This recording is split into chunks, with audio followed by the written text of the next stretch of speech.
Have you ever noticed how some people seem to radiate peace and joy in their later years, while others feel weighed down, even trapped by their relationships? It's a quiet truth many don't talk about. As we age, the very connections we once relied on can sometimes become chains, holding us back from the freedom and happiness we deserve. If you've ever felt like your relationship takes more than it gives, or if you've wondered whether staying together is truly the best choice for your golden years, this video is for you. Today we'll explore 5 surprising reasons why staying in a partnership later in life isn't always the blessing society claims it is, and more importantly, how to recognize when it might be time to choose yourself first. Let's begin. 1. The myth of golden year companionship, when togetherness becomes a cage. We've all heard the saying, growing old together is romantic, but what no one mentions is how often that togetherness turns into confinement. Imagine this. You've spent decades adjusting what you eat, where you go, even how you spend your mornings. Now in your 70s or 80s, you finally have the time to do things your way, except your partner's needs still come first. Margaret, 76, thought retirement would mean freedom. Instead, she found herself stuck in the same old routines, cooking meals her husband preferred, watching his favorite shows, even avoiding travel because he disliked it. "I love him," she admits, "but I didn't realize how much of myself I'd lost until my sister asked, 'What do you want, Margaret?' And I couldn't answer." The hard truth: constant compromise doesn't get easier with age. It gets heavier. And at this stage of life, you've earned the right to stop shrinking yourself for someone else's comfort. 2. The freedom you never knew you were missing. There's a unique kind of liberation that comes with later life independence, one many don't experience until they're alone. Think about it. After a lifetime of work, parenting, and caregiving, you finally have the chance to wake up and ask, "What do I feel like doing today?" No debates, no negotiations, just you.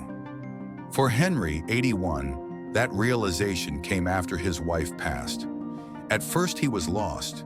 Then slowly, he discovered parts of himself he'd forgotten. Early morning walks without rushing, meals he actually craved, even rekindling his love for painting. "I missed her," he says, "but I didn't realize how much of my life had been spent accommodating someone else's rhythm." This isn't about abandoning love. It's about recognizing that solitude can be sacred, especially when it means reclaiming the right to live life at your pace. 3. The exhaustion. No one warns you about, let's talk about energy, because in your 60s, 70s, and beyond, every bit of it counts. Relationships require work, emotional labor, decision-making, even just the mental load of considering another person's feelings. And while that's natural in younger years, aging often means you have less energy to spare. Consider Ruth, 79, who spent years soothing her husband's anxieties, mediating family conflicts, and hiding her own needs to keep the peace. "One day I just broke," she recalls. "I realized I was tired, not from age, but from decades of swallowing my words." The reality: you shouldn't have to drain yourself to sustain a relationship. And if yours leaves you more exhausted than fulfilled, it might be time to ask why you're still holding on. The caretaking crisis. When love becomes a burden. Here's a harsh reality. Even the strongest partners often become caregivers by default as health declines. And while caring for someone you love is noble, no one talks about the toll it takes, physically, emotionally, and financially. Studies show elderly caregivers face higher rates of depression, weakened immune systems, even shorter lifespans. James, 82, learned this the hard way. After his wife's stroke, he spent years lifting her, managing medications, and sacrificing his own health until he collapsed from exhaustion. "I wanted to be there for her, he says, tears in his eyes. But who was there for me? This isn't about abandoning loved ones. It's about acknowledging that you matter too.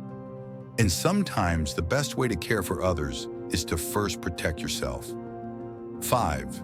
The financial trap of late life love. Money is awkward to discuss, but in retirement, financial strain can turn relationships toxic.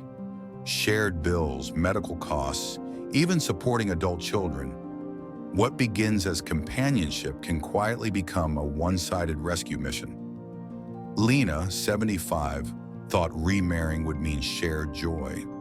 Instead, she found herself draining her savings to cover her new husband's debts, while he pressured her to change her will.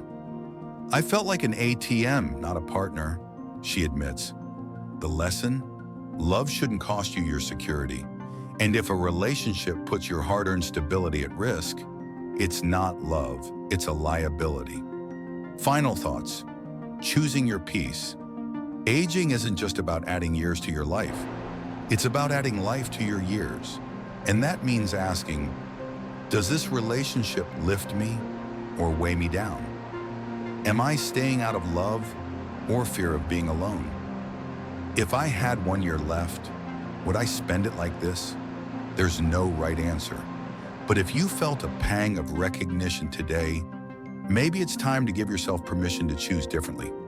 Because the greatest relationship of your life, it might just be the one you have with yourself.